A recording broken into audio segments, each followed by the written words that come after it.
Ma'ruzalarimizga qo'shimcha dafnga oid, ya'ni janoza va dafnga oid bo'lgan masalalar ham kelgan ekan. Bilasizlar, dafn deganda janoza o'qilgandan keyin olib borib ko'mish masalasi. Haqiqatan shu masalada o'sha paytda bilsangiz jasad ko'tarish, uni olib borish, shu masalalarda har xillashib ketib qolinadi. Sabab o'sha joyda o'sha baqirayotgan, gapirayotgan, unaqa qil, bunaqa qilayotgan deyotganlarni 100% o'zi bilmaydi. Shuning uchun oxiri kerak bo'lsa o'sha qabrning ichiga farzand ota-onani qo'yishlikda juda ko'p har xilliklarni gapiraverganligi uchun farzand ham o'ylanadigan bo'lib qolyapti. Men qo'ya olmasam kerak dadamni, onamni deyapti. Oxiri nima bo'lyapti? Yo go'rkovlardan kimdir, yo tashqaridan kimdir tushib onasini o'g'li emas, begona qo'yyapti. Azizlar, mayitni o'likni qabrga qo'yishdan oson narsani o'zi yo'q. Qabrlar mana bizning odatimizga kirgan ayvon teshik qilib turib ichkariga qo'yiladi. Sharoiti bor yerdagilar shuna qo'ylash kerak. Endi shuna joylar bor, yerni ustiga qo'yiladi. Nimaga desa, yerda umuman qo'ylab bo'lmaydi. Qumliq yoki zak. Umuman qo'ylash iloji yo'q. Shular yerni ustiga qo'yadi, iloji yo'q. Ba'zi birlar bor, agar ichkariga qo'yiladigan bo'lsa tushib ketadigan darajada. Unda yorma qilib qo'yadi. Nima bo'lgan taqdirda ham imkon darajada o'lgan mayitni jasadini yerda ostiga qo'yish kerak. Bu ham go'yoki bir insonga hurmatdek bu. Nimaga desa, chunki yirtqich hayvonlar bor.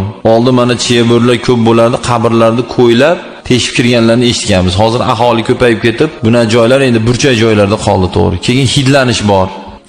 Shu ma'noda o'sha joydan odamlar bir qanaqadir yomon gap yoki yomon ko'ngliga bir narsa kelmasin uchun iloji boricha chuqurroq va yirtqich hayvonlar zarar tegizmaydigan holatda qo'yiladi. Qo'yayotganda, o'sha mayitni qo'yayotganda bismillahi va ala millati rasulillah yoki hop shuni aytalmadi deylik. Aytalmagan odam bismillahirrohmanirrohim deb aytib, ey Xudo, shu amakimi, tog'ami, ammami, xolami, dadami, onami, do'stimi, endi xullas o'sha kim bo'lsa ham, ey Xudo azoblama, qo'rqitma, savol javobini oson qilgin Parvardigor deb qo'yiladi.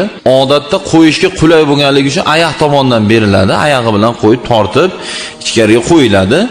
Keyin qibla tomonga moyil qilib qo'yishi bu sunnat bo'ladi. Ya'ni o'sha yelka kuraklariga va bosh qismlariga ozginadan turpoq qo'yilsa, sal qibla tomonga moyil bo'ladi va o'sha tugunlarni yechib qo'yiladi. Bo'ldi shu. Bitta to'rtinchi bir muammo yo'q, bitta boshqa. Duosi nima desa, shu qirg'iz-qirg'izcha, qozoq-qozoqcha, tojik-tojikcha, rus-ruscha, o'zbek-o'zbekcha duosini qilaversin. Arabchaga tili kelmasa, shu yaxshi niyatlarni qilsin, azoblama, qo'rqitma, qiynama, savol javoblarni oson qil Parvardigor. Shuda endi duo. Keyin ayol kishi vafot qilganda mahramlaridan boshqa odamlar jasadini ushlashga aralashmasin. Mayli nima to'g'ri ko'tarsin, haligi ko'taradigan zambarni mayli ko'tarsin. Bilsalaring, ayol kishi o'tganda pardani teshikkacha yopib turadi. Bu dinimizning talabida, ayollarda shu darajada ehtiyot qilish kerak. Hatto o'ligini ham ehtiyot qilinadi. Endi hop, ana o'sha joyda parda tortilgandan keyin kimdirlar endi to'g'ri qadrdonim o'rtog'imiz deydi. Hali joyda bir aytalmay qolishi mumkin. Men do'stiman deb qabrga tusha olmaylikda. O'sha o'tgan ayol bizning mahramimizmi? Kim? Ona, amma, xola, shular bo'lsa mayli tushaylik. Masalan, jiyanlar bo'lsa, o'sha ayolga nomahram bizmi, begona erkak bizmi, endi tushmaylik u teshikka. Chunki teshikka degani o'sha pastga tushganimizdan keyin ko'rpalar, to'shaklar tashqarida qoladi. Jasadni ushashga to'g'ri keladi. Ana o'sha yerda endi o'zini mahram erkaklar o'zi qo'ysin deydi. Mashinasiga ham jiddiy e'tibor berish kerak. Keyin pardani olgandan keyin mabodo tortib olgandan keyin endi devor urish kerak, teshik to'sish kerak. Shunda teshikka qaramang iloji boricha. Qaramang, ko'zingizni olib qoching u joydan. Keyin mayit keldi masalanda, ba'zi birlar o'tiraveradi. Mayitni yo'lda ko'rsak ham tika turaylik o'rnimizda. Rasululloh tika turganlar. Qabristonga bordik, mayitni yerga qo'ygungacha o'tirishlik makruh, sunnatga zid bo'ladi. Qo'ygandan keyin o'tirsa bo'ladi. Shu ham har xillik bo'lib ketganda, o'tir, tur, o'tirsa bo'laveradi, tursa yo'q. Bilib oling, sunnat mayitni ko'rganda tika turishlik, to yerga qo'ymagungacha o'tirib bo'lmaslik. Uzri yo'qlar bo'lsa endi, qarilar, oyoq og'riqlari bo'lsa, endi uni zarari yo'q. Xullas, mana narsani ham bilib olaylik. Juda masohada ham har xillashib ketib qolganmiz. Keyin qabrda mana Xudo xolasa, mana kunlar isib, har bitta qabristonga inshaalloh alohida bir borib shu narsalarni qilinadigan bo'laydi. U nima deydigan bo'lsalaring, qabrlarni birinchi o'rinda tekis tartib bilan qo'yish, ikkinchi o'rinda qabrlarning ustiga somon suvoq qilib, chiroyli qilib, akkuratli qilib qo'yishlik. Nomerga ruxsat berilgan mayli. Nimaga desa, bir qaysidir ma'noda har bir inson o'zi kimnidir qo'ygan qabrini aniqlashlik uchun nomerlar beriladi mayli. Lekin imkon darajada shu narsadan uzoqda bo'lish kerak. Uni ustiga bir narsalar qo'yishlik, qabrning ustiga daraxtlar ekishlik. O'sha ekkan daraxtimiz erta o'ta indinga katta bo'lgandan keyin kimlargadir ozor beradi. Juda ko'pchilik qabristonga bir yaqinini qo'ygandan keyin o'sha qabristonga xo'jayinchilik qiladigan bo'lib qolibdi-da. Men shuni eksam ham ekaman, ekmasam ham ekaman. Yo'q, iloji yo'q, ekaman. Ha, ekin qiroqlarga ekin chiroyli qilib.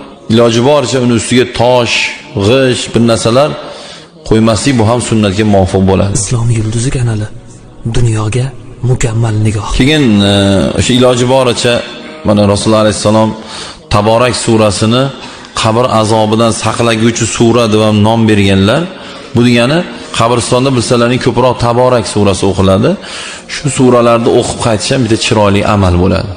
Chiroyli ish bo'ladi. Bitta joyda shomga yaqin bo'lib qolgan, Taborakni o'qisa shom kechikib qoladi. Taborakni o'qimasdan Ixlos surasini o'qib, tezda duo qilib shomga turib ketishganda ancha buncha gapirishdi-da. O'shanaqangi endi gapchilar eskidan bo'lgan, mashi asrda ham bo'ladi, bundan keyin ham bo'ladi-yu. O'sha Qul huvallohu ahadni o'qib, 3 marta o'qib duo qilib ketgan odam sizdan ko'ra dinni yaxshi biladi-da, aziz inson. U sizdan yaxshi biladi, unga aqllilik qilmaysiz. Chunki hatta Taborakni o'qib shomni kechiktirgandan shomga borgan afzalligini juda yaxshi biladi u. Va agar bemalol sharoit bo'lsa, hech qaysi ahmoq odam hatta Ixlos surasini 3 marta o'zini o'qib qo'yib kelavermaydi. Taborakni o'qishlikni fazilatini juda yaxshi biladi u odam. Mana shu narsaga ham e'tibor berib qo'yaylik. Bilmagan narsamizga aralashmaylik.